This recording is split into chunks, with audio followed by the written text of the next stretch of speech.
నమస్తే. మీ పేరు? పేరు ఓదెలు. ఎక్కడి నుంచి వస్తున్నారు? ఇక్కడనే హైదరాబాద్, ఊరు మగిలిపాలెం గ్రామం, జిల్లా కరీంనగర్. ఏం చేస్తుంటారు? మేము ఇక్కడ అమలు పని చేస్తాం మార్కెట్లో. ఓకేనా? పొలం ఉందా? ఉన్నది పొలం ఎన్ని ఎకరాలు? ఉన్నది 3 ఎకరాలు ఉన్నది. ఓకే, రైతు భరోసా పడిందా? పడ్డది. ఎంత పడింది? ఎకరాన 6,000 పడ్డాయి. ఓకే, రుణమాఫీ అయిందా? రుణమాఫీ 2 లక్షలు రుణమాఫీ అయింది. సన్నబియ్యం వస్తుందా? సన్న బియ్యం వస్తుంది. ఎలా ఉన్నాయి అన్నది? బాగున్నాయి. తింటున్నారా? తింటున్నాం. తింటున్నారా? అవే తింటున్నాం. ఓకే, బాగుంది. బాగుంది. ఓకే, ఫ్రీ కరెంట్ వస్తుందా? ఫ్రీ కరెంట్ వస్తుంది.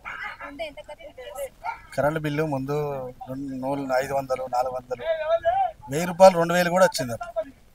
మంచిగానే ఉన్నది. ఇప్పుడు ఇప్పుడు పరిపాలన మంచిగానే ఉన్నది. ఫ్రీ అయిపోయింది. ఇప్పుడు మంచిగా ఉన్నది. ఓకే, రేవంత్ రెడ్డి గారి పరిపాలన ఎలా ఉంది? రేవంత్ రెడ్డి గారి పరిపాలన బాగున్నది. బాగుందా?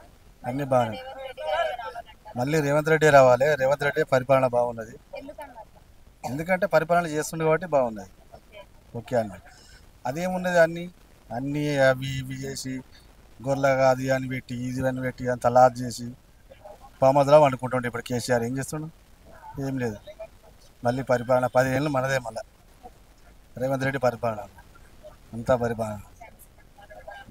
Subscribe us and press the bell icon for more interesting updates.